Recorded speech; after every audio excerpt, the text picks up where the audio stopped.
Bueno, Gustavo Riesgo inició estudios universitarios en sistemas, posgrados y trabajo postdoctoral en inteligencia artificial en USA. Posee más de 30 años de experiencia en economía del conocimiento y consultoría para corporaciones internacionales. Se desempeña actualmente como CEO de una compañía de desarrollo de software.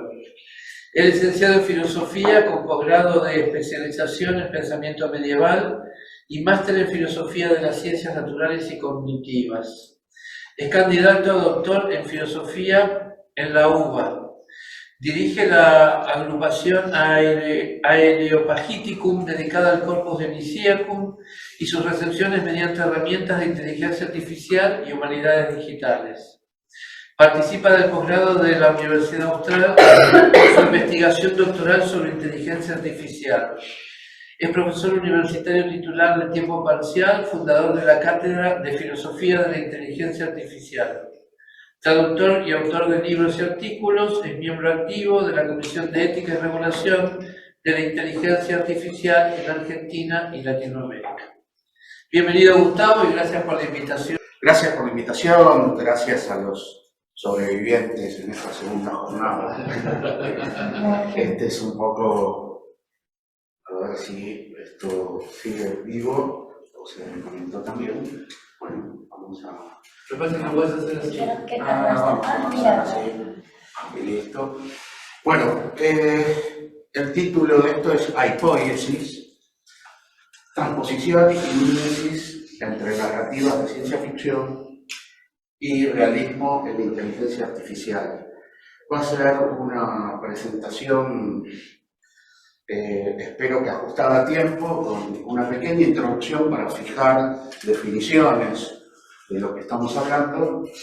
Un vínculo objetivo que me parece que hemos tocado, por lo menos lateralmente o diagonalmente, que es la atribución mental. También una cuestión de separar lo que son algunos ejemplos de transposición, que voy a tratar de hacerlos los más breves posibles, y luego mímesis y alguna conclusión. Para inspirar algo, si se quiere, el tono de esta presentación, me parece interesante y, si se quiere, vinculado con lo que hablamos recién, diferenciar un poco el estatus nociológico de algunas cuestiones del estatus ontológico de tu casa, ¿no? Y el mundo de lo formal y el mundo de lo real, del que nos habla Exupéry, pero sobre todo esta cuestión, digamos, de la inteligencia artificial o inteligencias artificiales, como decía Enrique antes, ¿no? Que necesitamos profundizar en el título. Narrativas, ahora sí, corregido, de ficción científica. En el título amplio utilicé la denominación general, pero ficción científica sería la traducción correcta de donde comienza el género. Si quieren ustedes, esto es algo muy abarcativo. Esta es un pequeño esquema de inteligencia artificial a partir de un resumen automatizado de este libro que dice, bueno, por dónde entrar y por dónde seguir si uno quiere adentrarse en la literatura de ficción científica. Este es otro modelo similar, que son árboles de decisión, si se quiere, pero la intención aquí no es darle un seguimiento a este mapa, sino, de alguna forma, mostrar que estamos frente a un conjunto literario importantísimo, la ficción especulativa, que según algunos estudios se dividiría en el género de lo extraño, y lo extraño, si luego termina siendo racionalmente explicable, podría llegar a estar más próximo de la ficción científica que lo que termina teniendo un soporte sobrenatural. Es lo que diría de pronto Todorov, que ha escrito bastante sobre esto. Y también podemos encontrar esta historia de Cambridge de la ciencia ficción o la ficción científica, muchísimas pistas sobre esto. La definición la dio Gernsback, que comenzó con este tema a la primera mitad del siglo pasado, cuando con estas historias, ¿sí? Fíjense, en 1926 fue la primera, el auge fue unos cuantos años después, y por supuesto que luego hay como un uso retrospectivo del término, si se quiere. Si uno busca en esa literatura formal, la ficción científica comenzaría en algún caso con el Frankenstein que conocemos de Mary Shelley, que sería casi un siglo antes de esto. Autores reconocidos, de hecho se reconoce a los autores con el premio Hugo, que lleva el nombre de Gernsback, por eso, y aparte el Nebula. Hay algunos autores que nos interesan porque han incursionado en el género de la ficción científica desde una formación científica y un ejercicio profundo de esto, ¿no? Como puede ser Sagan con Contacto en su búsqueda de inteligencia extraterrestre, o Hoyle, nada menos, con esta nube negra. Y Clarke, que me parece un gran ejemplo del caso, que fue asesor de la NASA y en varias misiones. También lo fue Sagan en algún caso. Esta es la trinidad de la ficción científica, ¿no? Heinlein, Clarke y Asimov son como quienes le han dado un corpus, si se quiere, a este género de ficción científica, pero por supuesto hay importantes autores que uno tendría que visitar si quisiera empezar a, siquiera a ojear cómo hay una transposición del género de ficción científica que toma inteligencia artificial y el desarrollo real de la inteligencia artificial.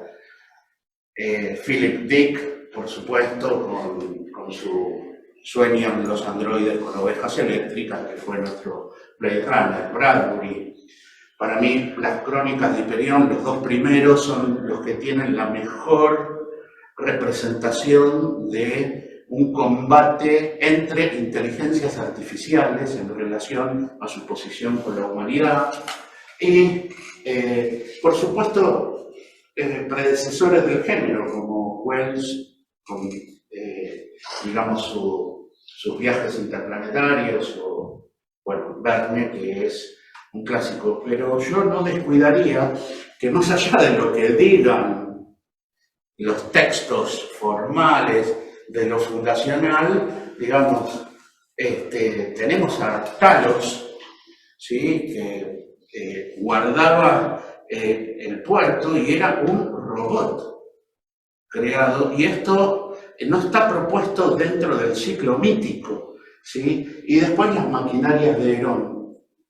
Así que tenemos como antecedentes, creo que alguien dijo ayer que esta búsqueda de la inteligencia artificial no es algo corto, más allá de que Papá McCarthy invitó a sus amigos en el verano del 56, pero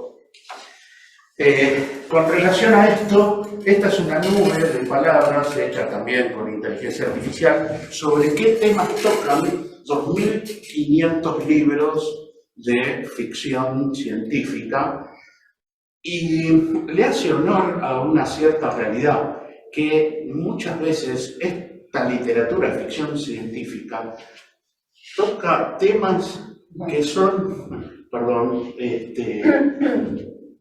del drama humano, puestos en un contexto, si se quiere, de la artificialidad de ciertas cuestiones que permite estudiarlos o conocerlos de una manera distinta. Hay que hacer una segunda búsqueda para que aparezca ya el núcleo temático de la máquina, y de hecho, antes del 56, en los términos que usa Turing y demás, es máquina inteligente, ¿sí? Hoy se habló de Minsky con su texto del 53, pero como nunca fue publicado, McCarthy se llevó el crédito de renombrar máquina inteligente en inteligencia artificial. Muy bien.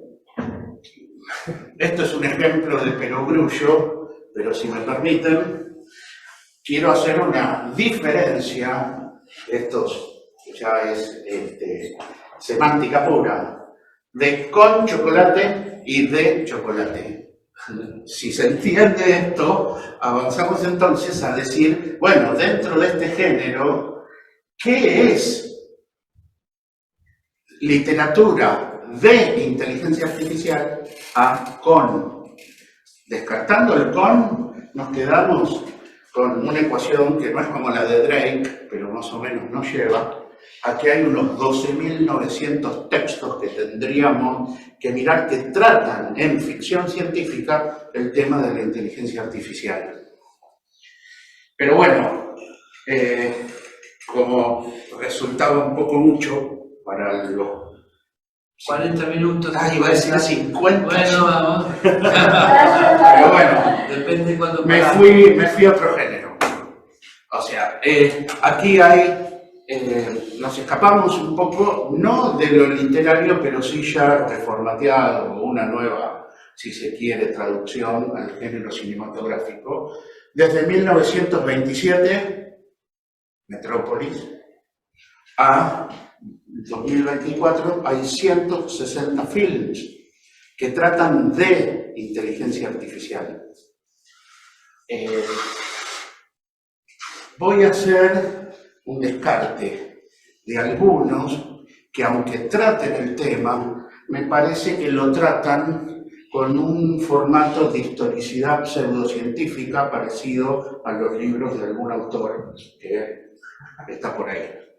Entonces, para mí es importante que, si bien culturalmente el Pinocchio de Spielberg, que tampoco fue lo que Kubrick quiso hacer, Matrix, Schwarzenegger, han generado un sustrato cultural, pero no son películas de inteligencia artificial, aunque Skynet le pese, o por lo menos la forma de tratarlo pertenece al género de la fantasía, no a la de la ficción científica. ¿Sí? Y en ese sentido, propongo, para llegar a esta instancia de nuestro último momento de estas dos jornadas, que miremos brevísimamente, voy a hacer un recorrido por estos 10 títulos, del cual me voy a saltear adrede el octavo, sobre el que vamos a volver después. ¿Y por qué quiero hacer esto? Simplemente para bordear, transitar un poco los límites, los bordes de ese 1927 a un 2022, no un 2024. Para eso, entonces, habiendo mencionado un poco la narrativa de ficción científica, ¿a qué denominamos realismo en inteligencia artificial? Surgió varias veces aquí el tema de cómo fue presentado por quienes me precedieron la inteligencia artificial, algunas cuestiones asociadas a la periodización y cómo darle un tratamiento a una nueva definición y demás. Yo voy a ir con algunas cuestiones medianamente clásicas que tienen que ver con que el General Problem Solver de Newell y Simon generó el primer invierno.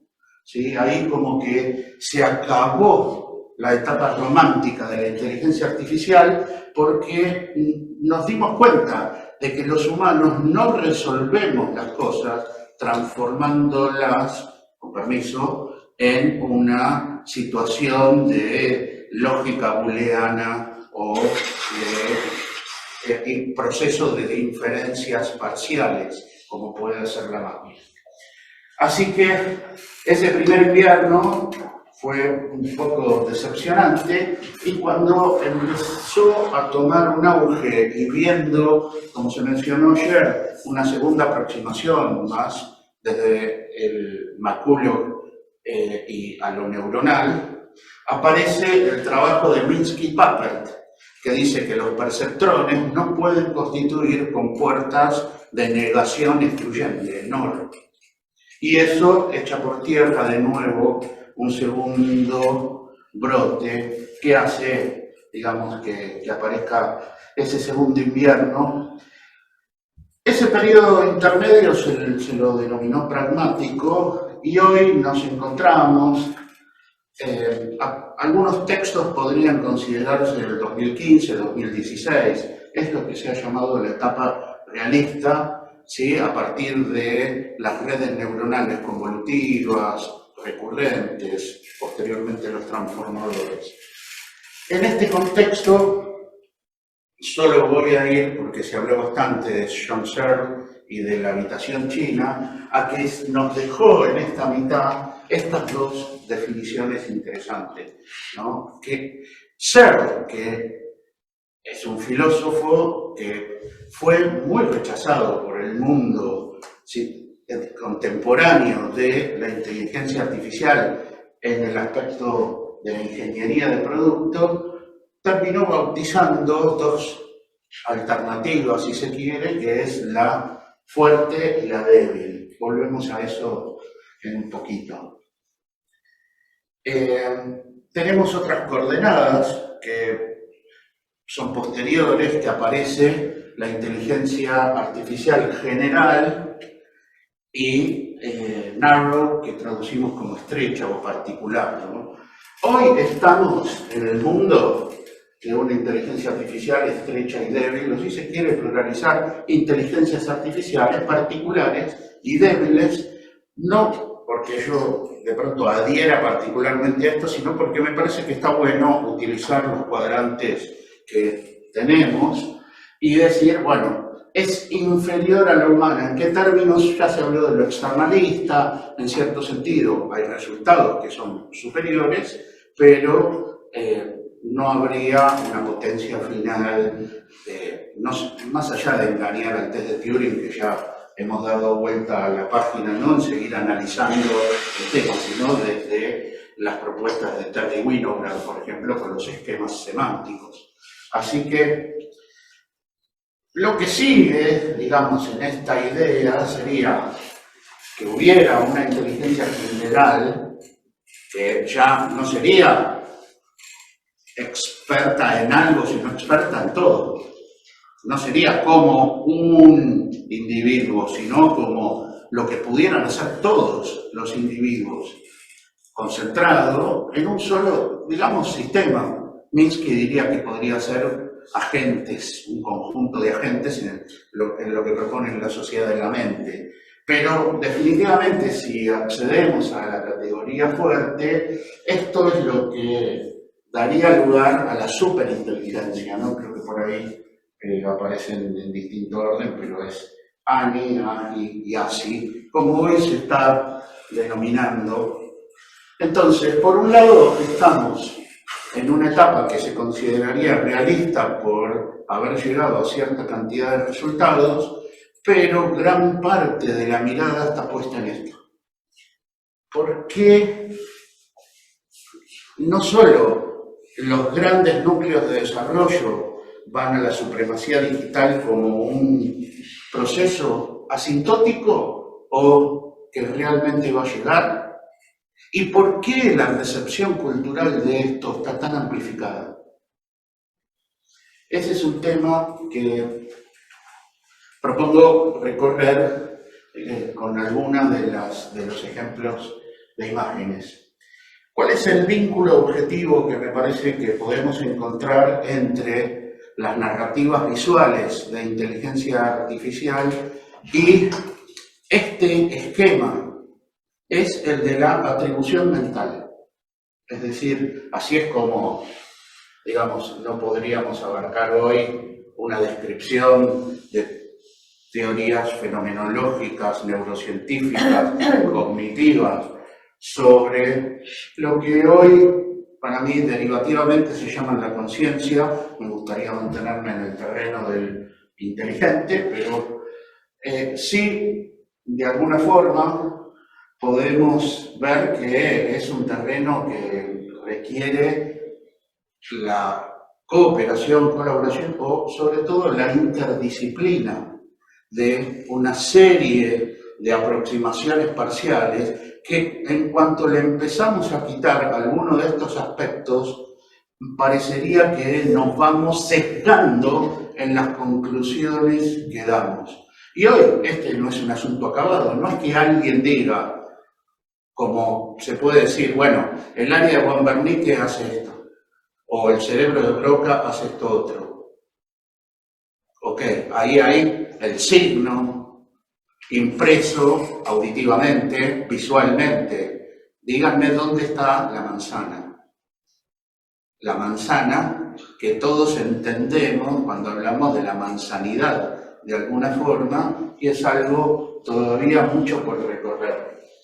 Quiero ir aquí a algunos tenets, pero básicamente porque me parece que hay que tener esto en cuenta. De alguna forma, aunque a la ciencia le cueste describir el proceso de atribución mental y los dos grandes modelos caminan por la perspectiva de primera persona, es decir, yo reconozco que hay un otro, lo mismo que sucede dentro, o la perspectiva de tercera persona, me aproximo experimentalmente a la deducción que el otro tiene un intelecto, digamos, hay una predisposición que para algunos va a ser neurológicamente nativa, digamos, en el área fusiforme del rostro, para otros va a ser psicogenética, pero de alguna forma va a ir una cooperación para que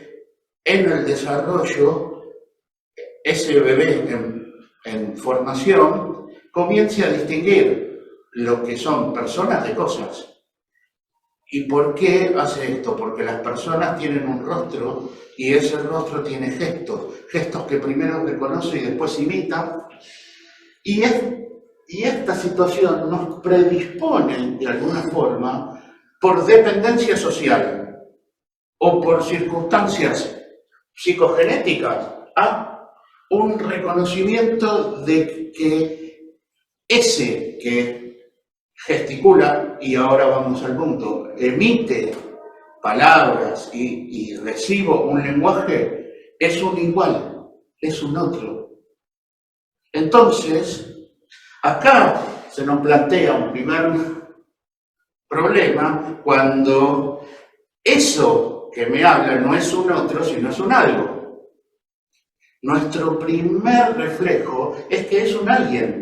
Hay es lo que se llama efecto ELISA, ¿no? Por el ELISA de Weizenbaum, 1966.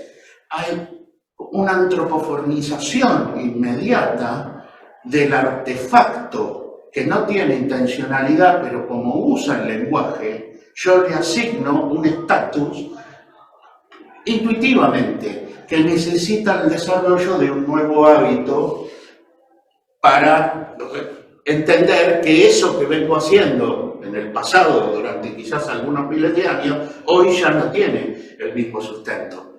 Porque ya hay otros que no son alienes que también se comunican con el lenguaje, y si vemos a Sofía y a lo que va a venir después, con gestos. ¿Por qué entonces, entendiendo esto, mis compañeros de industria y cualquiera que esté pensando esto, se insiste en que esto ya es una inteligencia incipiente y que después vendrá lo que vendrá? Yo voy a tratar de mostrar cómo nuestras narrativas tienen un soporte mítico.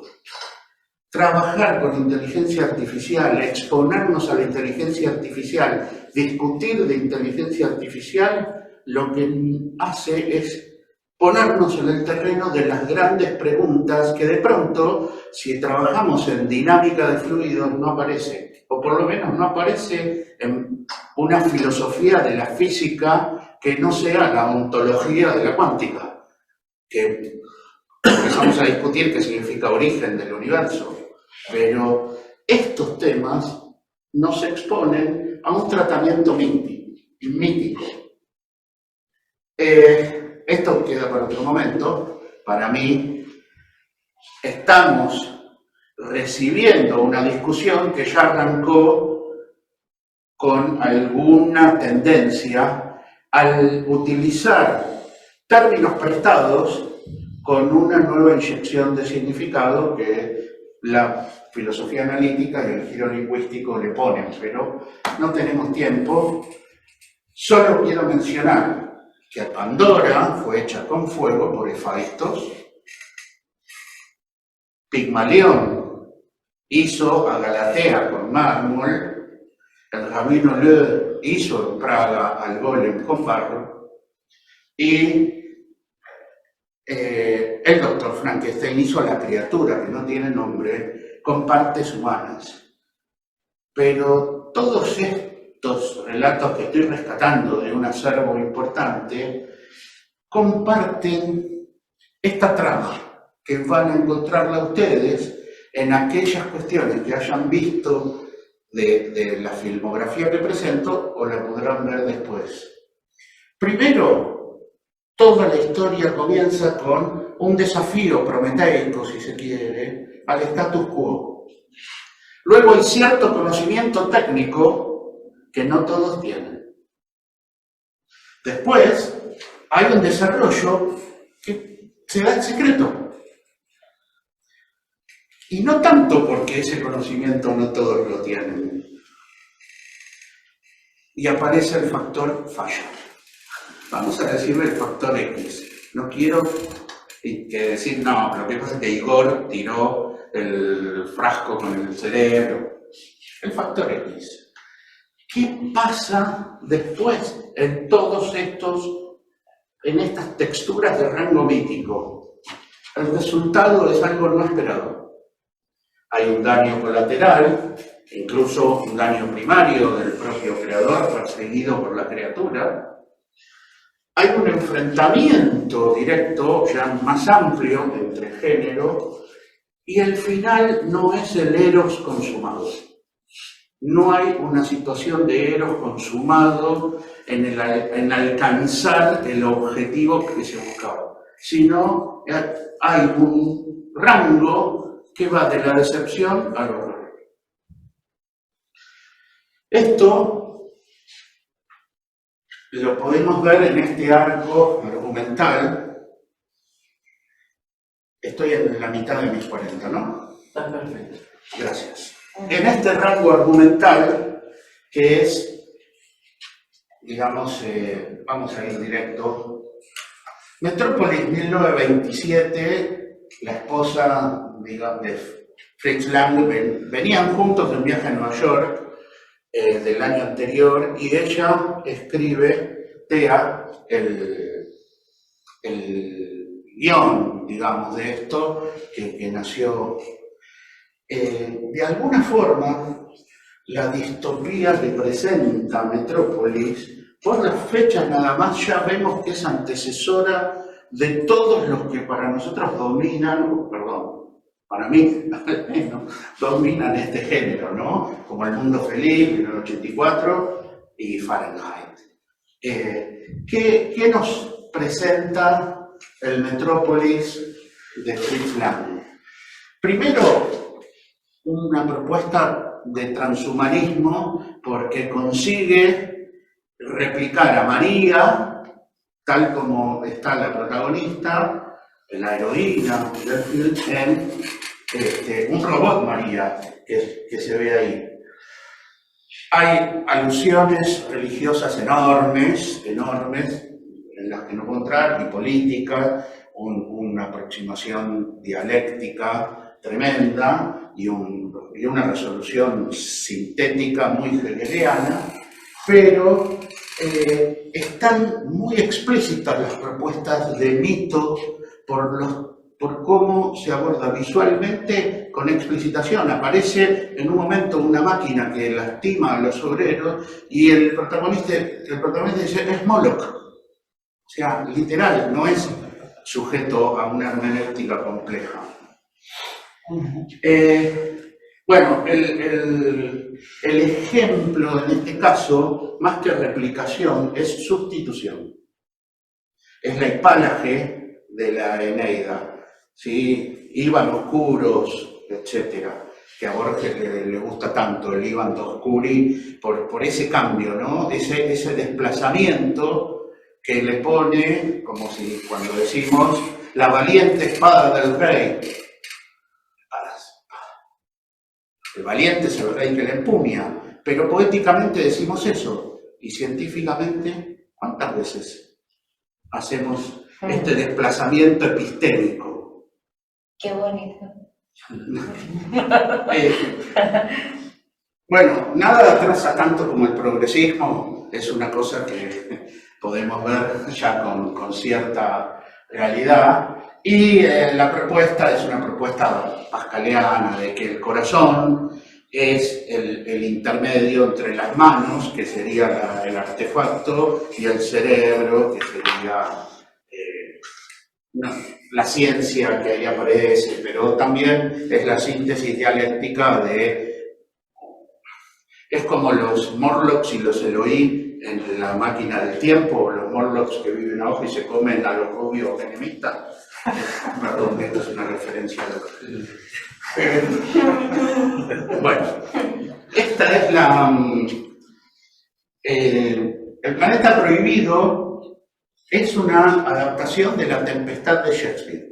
1956, una joya realmente, mientras que la otra está en blanco y negro, esta está en colores. La primera apuesta de presupuesto de un estudio grande y para mí solo el hecho de haber introducido por primera vez un personaje con nombre, que es Robbie, merece un lugar en esta secuencia. Pero aparte tiene su mérito.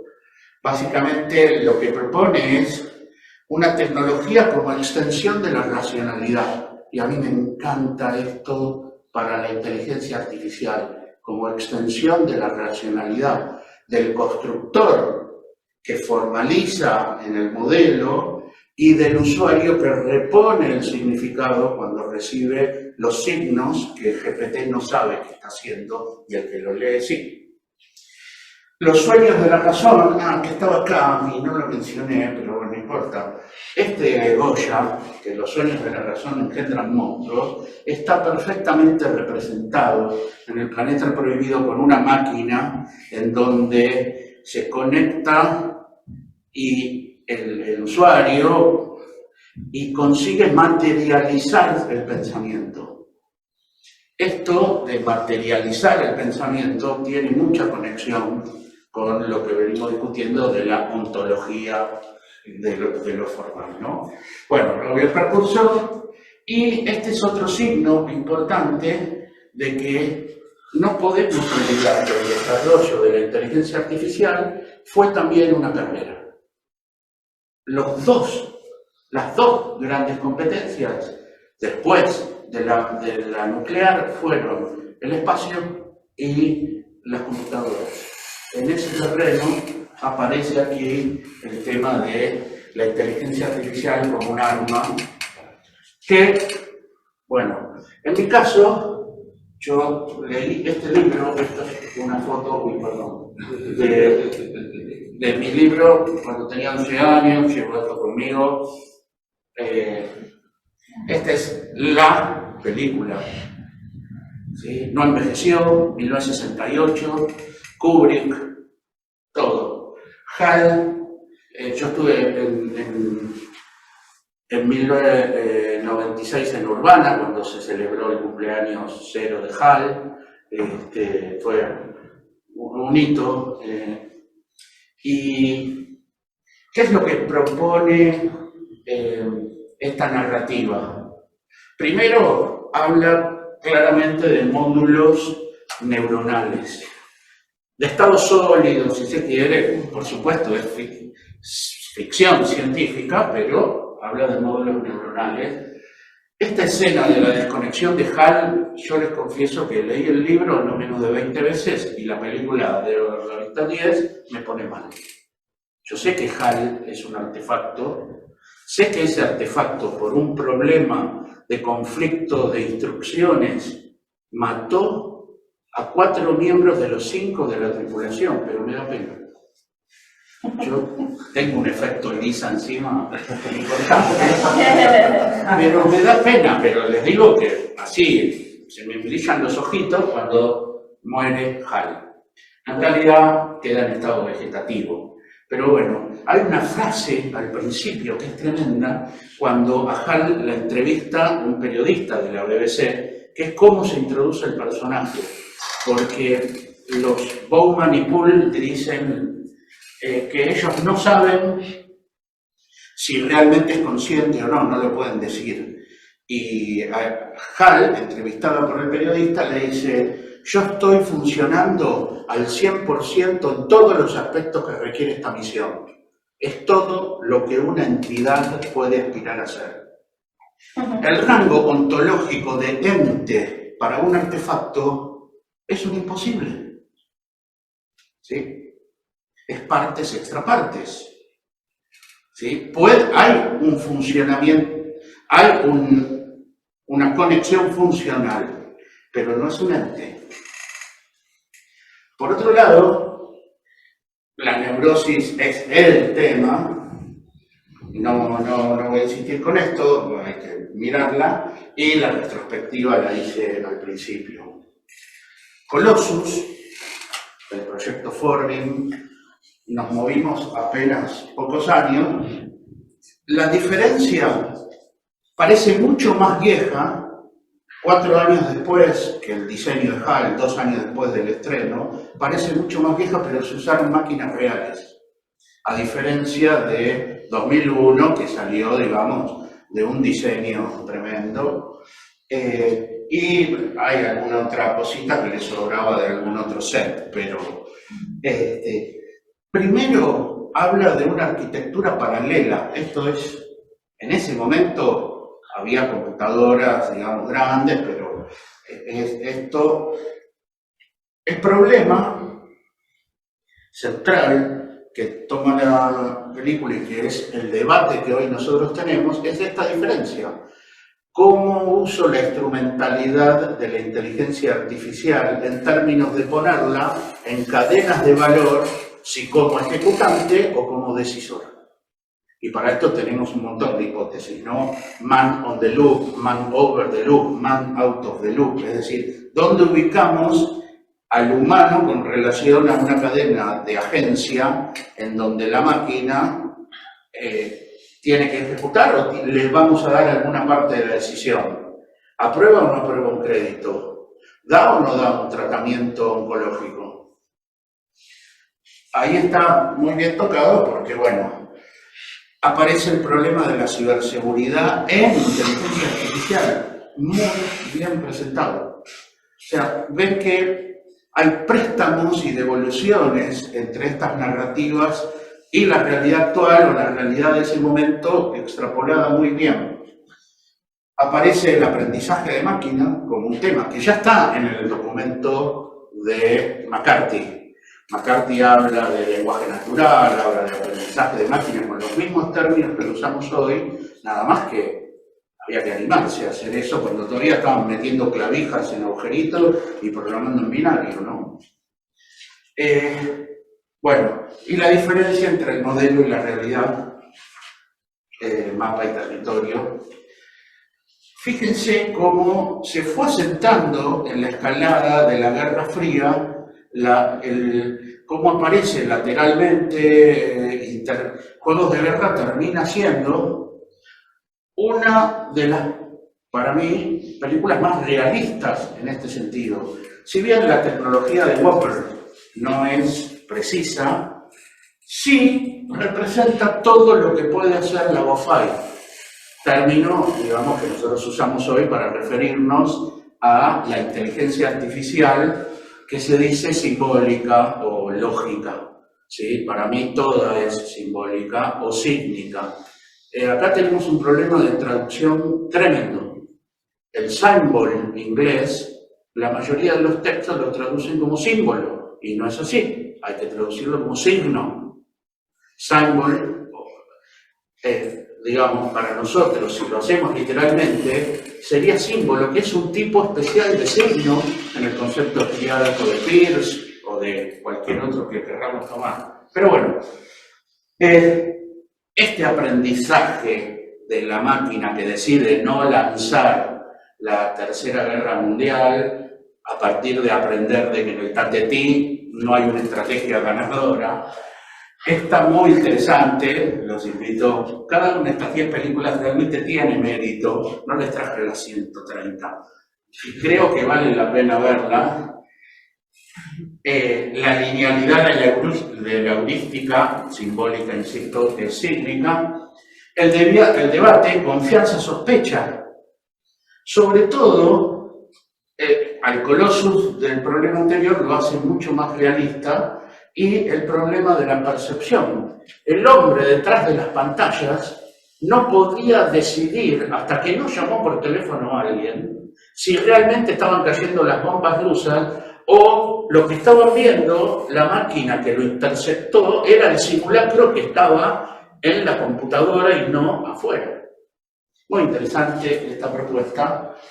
El hombre bicentenario es un libro mediano y una película mediocre, pero tiene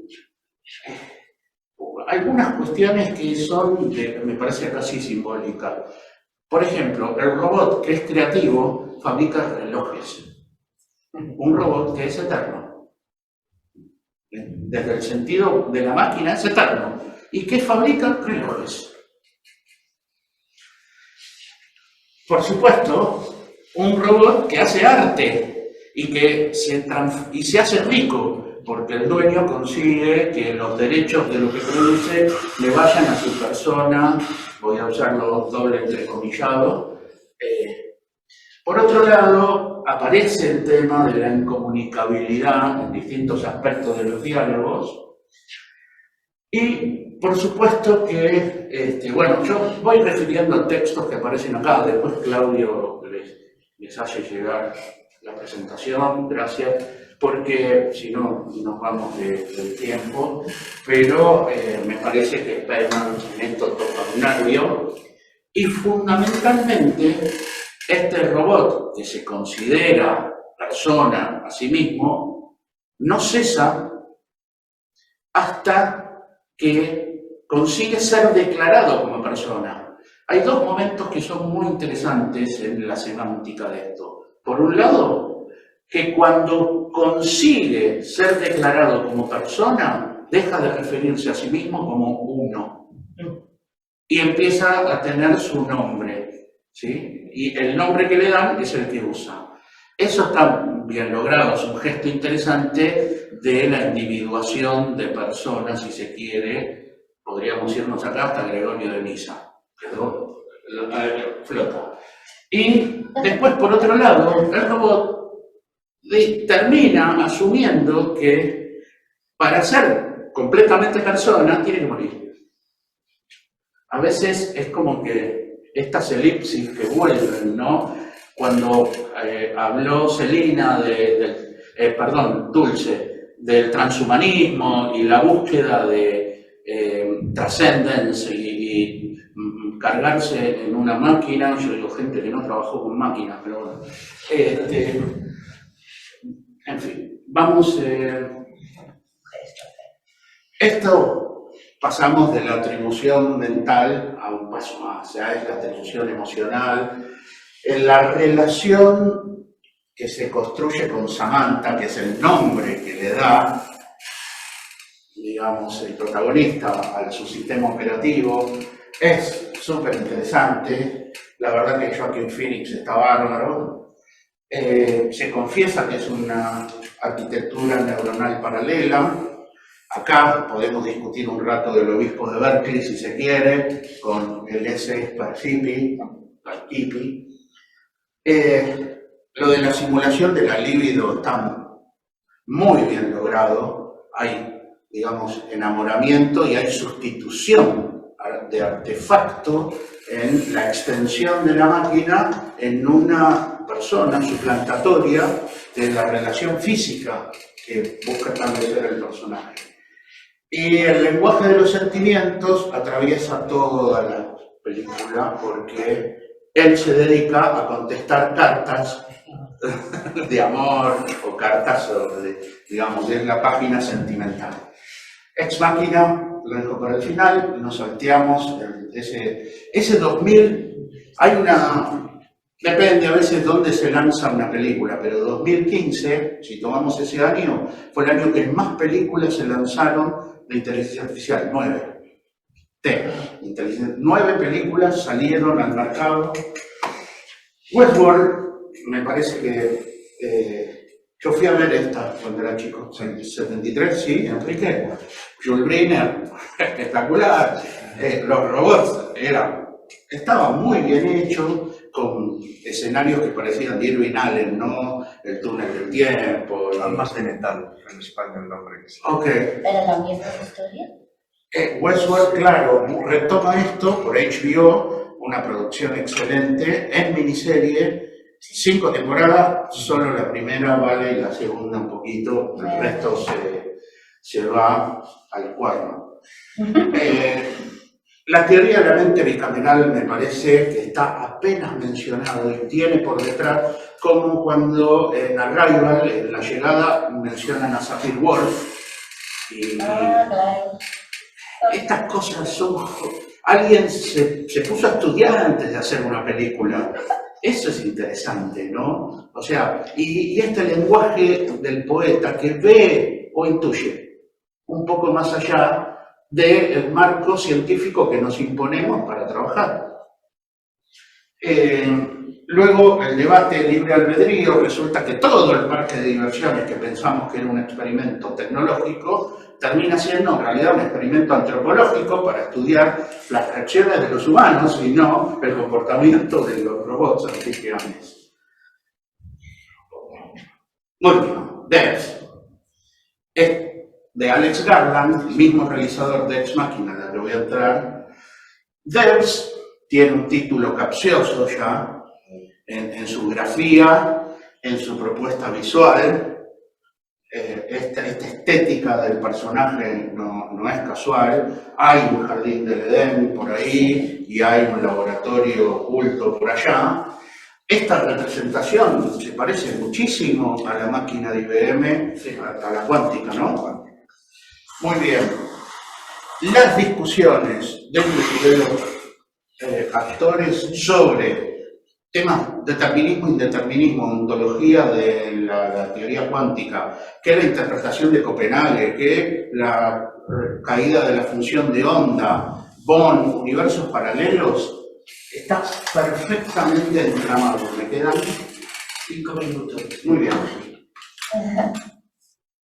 Vamos a, entonces, estas han sido pequeñas transposiciones que encontramos en esas 9 obras. Para mí, Deus Ex Machina, o Ex Machina como salió, digamos, es hasta el momento, incluso donde está mi corazón es en 2001, pero tengo que reconocer que es la mejor representación de una agencia de inteligencia artificial medianamente general, incorporizada, no, pero embebida, ¿sí? Embedded, como se dice, en un dispositivo robótico. Primero, el título obviamente apela a esa solución de la tragedia que cuando estaban en su momento de apogeo, venía el dios que bajaba con la máquina y resolvía el dilema dramático. Y el autor quiere ir hacia ahí, ¿no? Esta es la textura visual que consigue Garland utilizando los reflejos, utilizando las imágenes, es enorme porque habla todo el tiempo de este tema, de la atribución mental, y la consigue revertir, como vamos a ver ahora. Por un lado, subyace este tema, ¿no? Que un día las inteligencias artificiales nos mirarán a nosotros los humanos como nosotros miramos a los fósiles que encontramos haciendo perforaciones en África. Bien, pero digamos, acá es interesante, dejo el artículo de Valentine sobre lo que mencioné del traspasamiento epistémico en esta asignación. Me falta uno ahí, a ver si aparece, perdón. Muy bien, 6 puntos que son 3 del pasado perfectamente asumido hasta el 2015 y 3 de un futuro que el director no conocía. Por un lado, obviamente, el artículo de Mind, que ya fue explicado. ¿Cómo se llama la empresa de Nathan? Blue Book. Wittgenstein, en su segunda, el segundo Wittgenstein, nombrado explícitamente sobre el tema del lenguaje. Y por otro lado, el tema que propone, este es el artículo inicial de Weizenbaum, que después se transforma en el libro Computer Power and Human Reason, donde Weizenbaum dice, detengan todo esto porque el mundo se va al cuerno. Bien, ¿qué cosas en sentido anticipa?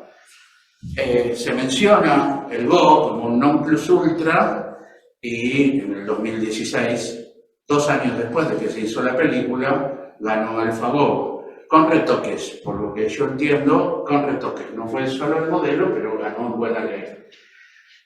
Después aparece este artículo del 2017, que es el disparador de los transformadores, ¿no? Que todos los que usamos el traductor automático vivimos ese cambio. ¿Sí? Cuando Google pasó de ser estadístico a neuronal, dejamos de corregirle cosas básicas. Si todavía le mandamos el primer párrafo de la Eneida, va a tener problemas, pero artículos, cosas sencillas que uno está haciendo, ya no hay segunda revisión. Y me centro en Sofía por una cuestión de que está muy bien representado la gestualidad a la que aspira este androide, ¿no?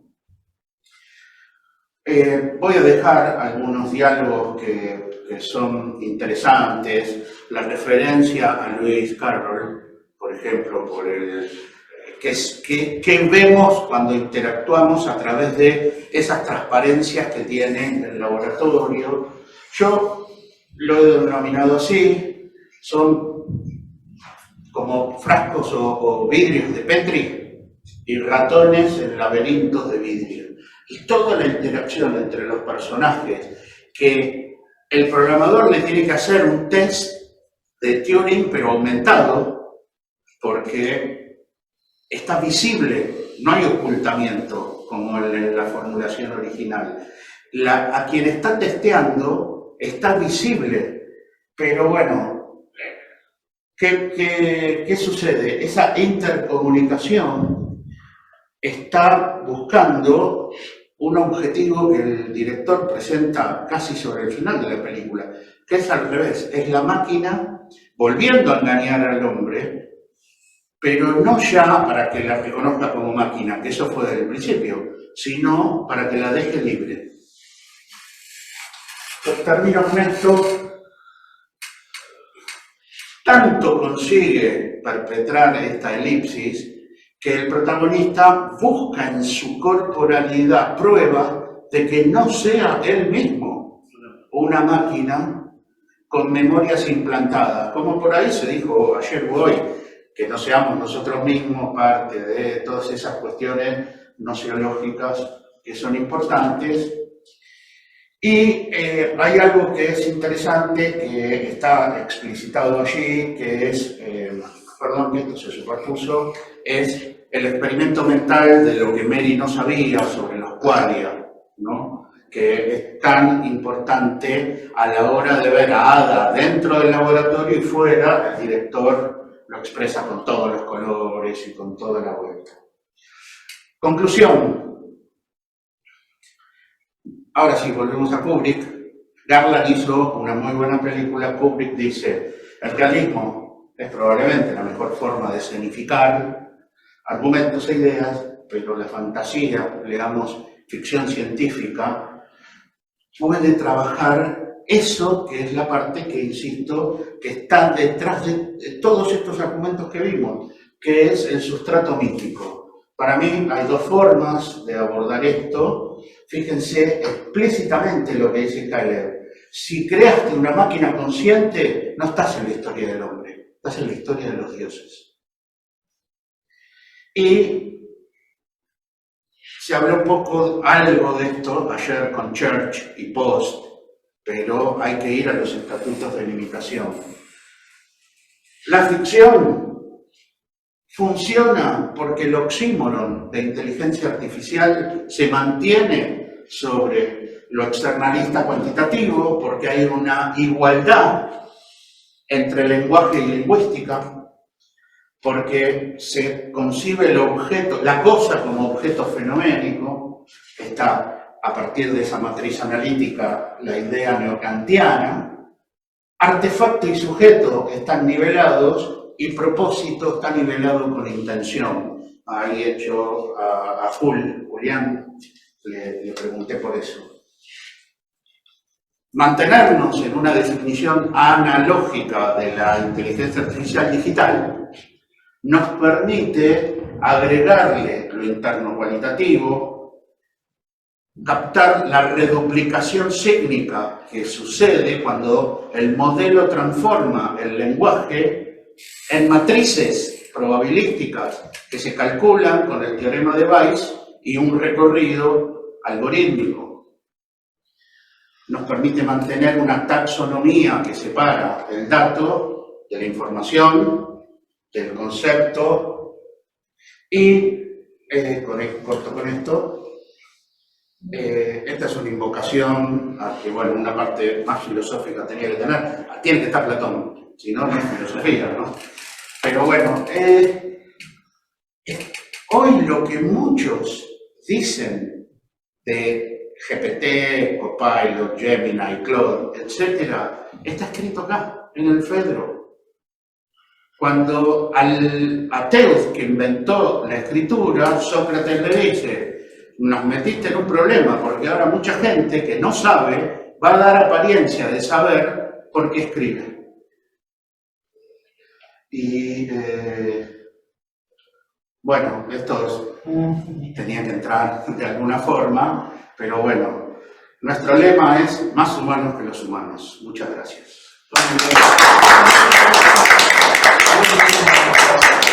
Muy bien, muchísimas gracias. Bueno, muy bien, abrimos para comentarios, ya estamos en la clausura. ¿Alguien que quiera decir algo, alguna pregunta?